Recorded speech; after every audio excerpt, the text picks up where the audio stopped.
I want Okay. to know from you guys, still Falcon related, who should be the next inductee of the Ring of Honor for the Atlanta Julio Falcons? Jones. I'll give you another one. I'm going old school. Okay. And me and the former Falcon had this conversation.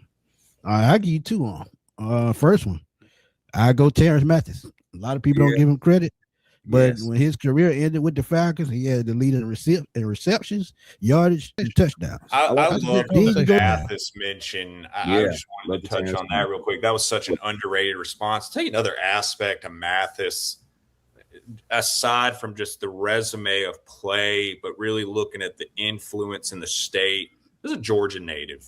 Mm-hmm. Shout out to Mathis, man. He one of my biggest supporters, Clint. I've had him on the show many times. The guy was the head coach at Morehouse, man. Yeah. The guy's coached in GHSA, Blessed Trinity. Yes. Hell, my kids are zoned to go to Blessed Trinity. Fellowship Christian, Pinecrest. Hell, he started out coaching at Savannah State, man, HBCU. It's right. Like the influence for him to have college all-star games. Yeah. 7 years, 7 seasons. I mean, you're talking about a guy that was nearly a 9,000-yard receiver in the league to have been drafted about 170 pounds soaking wet with a towel around him after a big breakfast. I mean, that's dog, man. No, that was a really underrated mention. I just wanted to tip my cap to that. When you said that, I was like, hey, growing up in the 90s, watching the Falcons, and the most amazing thing about it, coming over from New York, and me and him had this conversation. Coming over from New York, really didn't know how to use his talent.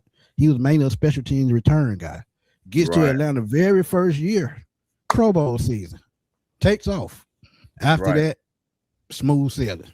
And with, I think it was 94, where we had those 3 receivers that had 1,000 yards. He was a key catalyst to that, with Jeff George as your quarterback. So, look, Terrence Mathis, he just left it all out on the field every single Sunday. Playing the slot, playing the X, the Y, anyone, key catches. Minnesota NFC Championship game, who was making the key catches? Yeah, Terrence Mathis. I think about that, and this is in no way a slight to anyone that is currently in the Falcons Ring of Honor. When my old man, we'd be talking about recruits with the Georgia Bulldogs, that was his ultimate thing. Okay. Somebody, we don't know if we're going to honor. He'd always say, we ain't got 85 better. It's like you got guys in that Ring of Honor that don't need to be there anymore. And Terrence Mathis, that was, I would tip my cap as that was my favorite answer for me to have said Julio before the question even got quit being read. Yeah, and the thing with me, I just like to give gratitude to the guys that did their thing before Arthur Blank got here. It seemed like they just don't get no credit.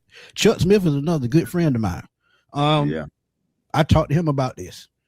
They need to start showing those guys love, man. They need to, because without that 98 Super Bowl team, this thing we see now with culture, it never happens.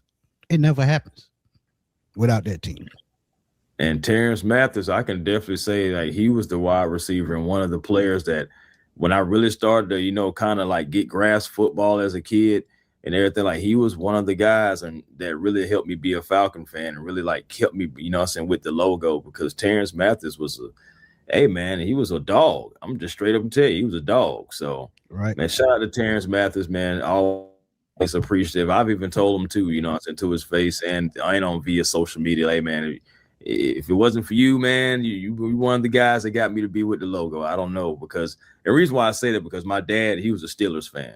So I could have been in He did go to Pittsburgh. He did go to Pittsburgh. He played, and actually my cousin played on a team with him in Pittsburgh for one season. So yeah, look, I mean, Terrence, he was that guy. We always talk about Rising. We know what Rising can do. But Terrence Mathis took a lot of that pressure off of him. Part of the reason why he was always open. 16 touchdowns in one season, mainly because Mathis took the pressure off on him. So, hey, I'm just saying.